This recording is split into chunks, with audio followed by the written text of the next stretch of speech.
debunking white supremacist myths that they got in their mind about black people. See, in white supremacist society, they push out false narratives and racialized stereotypes, in terms of how they view the black community. And this is done to ensure that at the end of the night, when those white supremacists go to sleep and their head touches that pillow, that they can have a good sound night's sleep at the end of the night. See, in white supremacist society and white supremacy land, they gauge just how good white supremacists is doing on how down bad that they feel the black community is doing.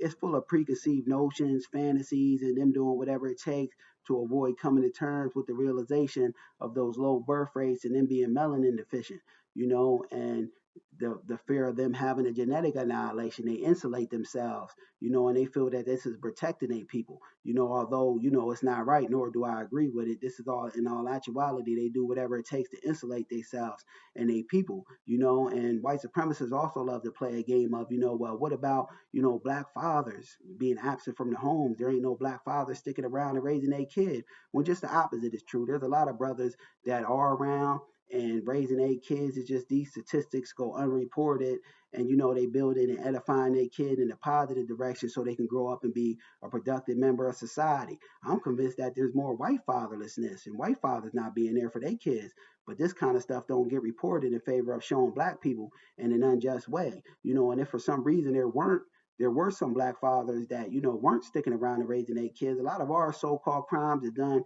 to gain some prosperity and financial gain for ourselves.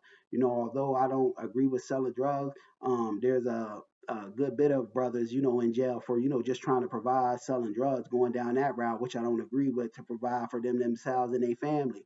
Because you got to remember, one of the main things you need to live is food, clothing, and shelter. So when, you deprive a person of resources, they're going to do whatever they got to do to ensure that them and their family go on to survive. And this goes back to systemic issues as well, and them depriving resources from the FBA community, which directly links back to systematic racism, white supremacy. And then another thing, another game the white supremacists love to play is, there's just so many black people on welfare. Black people sitting around eating up all the taxpaying citizens' resources, this, that, and the other, when they could miss me with it. There's more white people on public assistance than there is black ones. Look up a place, family called Owsley County, Kentucky. It's 99% white. It got half of its people below the poverty line, and it got astonishing amount of white people that's on welfare. So this debunks it right there. But they don't push out these kind of narratives in favor of showing black people always in a negative light. And you know why they do some of this, family? Because they know if they could constantly show and program our people in a negative light to the unsuspecting people in our society and our black youth that, have an untrained mind, if you constantly programming them, feeding them, and showing them this, you could get them to buy into their own downfall. They don't want to show us in a power position.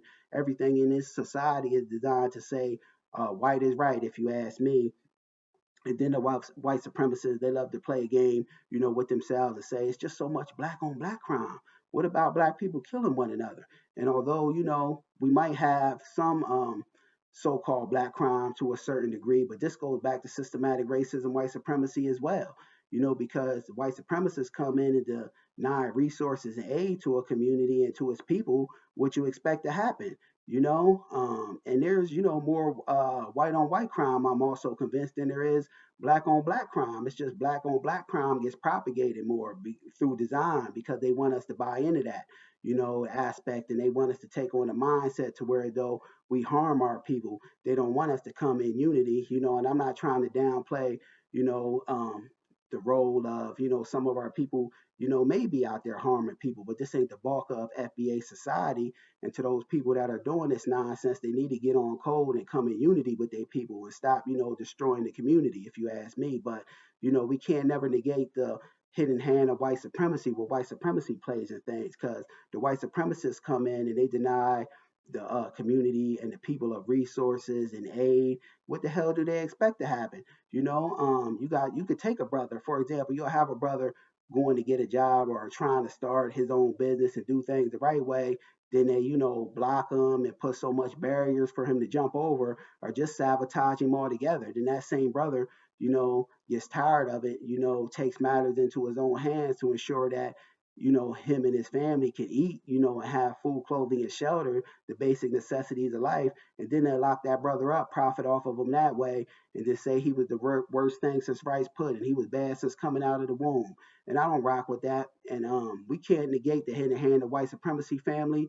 And when you see so much of black people in downtrodden positions, just know that that's white supremacy at play, and never feed into those negative white supremacist stereotypes. But on my channel, I like to put out things to combat these narratives, and put us as the FBA community in a power position. So how we counteract some of this is, we build black families. We stick together in unity. Teach our kids in the right way, because our kids are our future. We support one another. We come on code with one another. And we work, and even if we don't got a hell of a lot of things in common with our brother and sister, we find commonalities, the things we do got in common, and we build off of that. We also support black business, every chance we get, because what this does is it locks the money in the FBA society, and through supporting one another, we can help out our community so we can get that massive leg up. See, us as foundational black Americans, our strength is our unity. Just my thoughts on the matter. Peace.